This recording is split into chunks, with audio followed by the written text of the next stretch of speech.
ব্যাপক বোমাবাজি রাস্তা ঘেরাকে কেন্দ্র করে মুর্শিদাবাদের ডোমকল পৌরসভার 2 নম্বর ওয়ার্ডের জিতপুর নতুনপাড়া এলাকার ঘটনাটি ঘটেছে।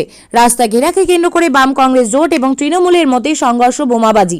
যদিও জোট কর্মীদের দাবি তারাও তৃণমূল। ঘটনায় ব্যাপক চাঞ্চল্য ছড়ালে ঘটনাস্থলে পৌঁছায় বিশাল পুলিশ বাহিনী। জানা যায়, গত দীর্ঘ কয়েক বছর ধরে চলাচলের রাস্তা হঠাৎ ঘিরে দেয় তৃণমূল সমর্থকেরা, আর তারপরেই ঘটে অশান্তির ঘটনা। চলে দুই পক্ষের মধ্যে বোমাবাজি। স্থানীয় সূত্রে খবর, দীর্ঘদিনের চলাচলের রাস্তা হঠাৎ ঘিরে দেয় তৃণমূলের একাংশ। ওই রাস্তা জোট সমর্থকদের জমির ওপর দিয়েও রয়েছে।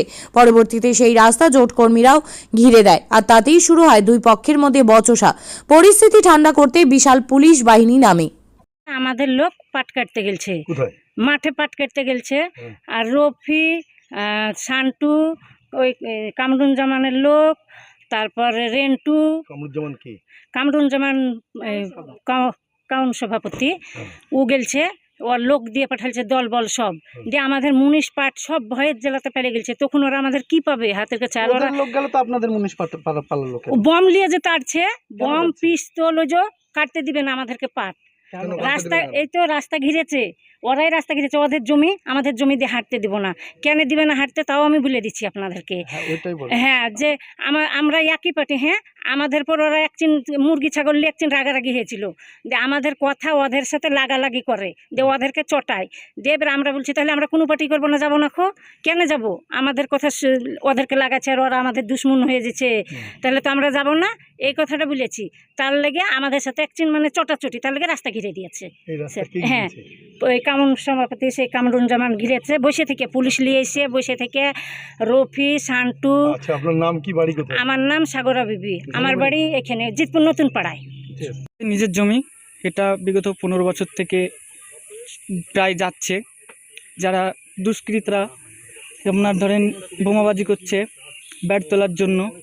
এবার আমাদের এটা নিজের জমি, আবাদ করব আমরা আবাদ করার জন্য পাইনি জমিটা 15 বছর, এবার আবাদ করব। সেই জন্য আমরা নিজেরাই ঘিরেছি। আমরা কোনোভাবে ভয় দেখিয়ে বা সন্ত্রাসী করে ঘিরিনি। আমরা হচ্ছে পুলিশ প্রশাসন নিয়ে এসে দেখে, আমিন নিয়ে এসে নিজে ঘিরে নিয়েছি। এটা আমরা আবাদ করার জন্য ঘিরেছি।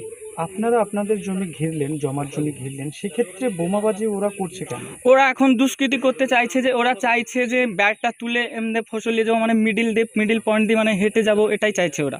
মানে ক্ষমতা দেখিয়ে, ভয় দেখিয়ে চালু রাখতে চাইছে। তো সেই কারণেই কি বোমাবাজি? হ্যাঁ, সেই কারণেই বোমাবাজি করছে ওরা। তারা বোমাবাজি, ওদের পক্ষ থেকে একটা অভিযোগ আসছে আপনারাও নাকি বোমাবাজি? না, প্রশাসন ছিল, প্রশাসন নিজেরা দেখেছে। প্রশাসনকে আমরা দেখেছি। আজকে যখন সকালবেলা এরকম হয়, ধরেন 20 জন মতো মাঠে ফসল আছে, পাট আছে, তারা কাটতে গিয়েছে। তাদেরকে বিগত কয়েকদিন আগে তাড়া হয়েছে। হ্যাঁ, সে নিয়ে হয়তো অস্ত্রপাতি নিয়ে তাড়া করেছে। তারপরে আপনার তাড়া করার পরে আজকে যখন পাট কাটতে যায়, থানাতে জানানো হয়, থানা বলে যাও। গিয়েছে, পাট কাটতে যখন যায়, তারপরেও ওরা দুষ্কৃতি যারা করছে তারা আপনার হাসি দিয়ে, বোমা নিয়ে, পিস্তল দিয়ে তাড়া করছে। এবার তাড়া করার পর যখন চলে আসে, সবাই চলে এসছে, ঘুরে চলে আসছে, কেউ কিছু বলেনি। অভিযোগ করা হয়েছে থানায়। অভিযোগ করার পর থানা থেকে প্রশাসন এসেছিল। আসার পর ওখানে গিয়েছিল, প্রশাসন কথা বলল রাস্তার ব্যাপারে। প্রশাসনরা সবই জানে আপনার দিয়ে ওরা। তারপরে পুলিশ যখন কিছুটা যায়, চলে যাওয়ার পর মিটানোর পর কিছুক্ষণ পর আপনার ধরেন কিছু লোক এসে বোমাবাজি করছে। হঠাৎ বাড়ির পেছনে, আমার এখানে বাড়ির পেছনে 4টে বোমা চার্জ করেছে। আমরা বাড়ি থেকে এক পাও বের হয়নি। প্রশাসন ছিল ওখানে, প্রশাসন নিজেই দেখেছে। হ্যাঁ, এখন আছে প্রশাসন।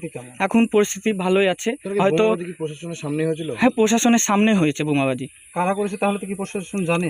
হ্যাঁ, বা দেখেছে? প্রশাসন দেখেছে কি সেটা বলতে পারছি না, তবে বোমাবাজি প্রশাসন থাকতে হয়েছে এবং এখান থেকে বোমাবাজিটা হয়েছে। আপনার নাম? আমার নাম সানারুল বিশ্বাস।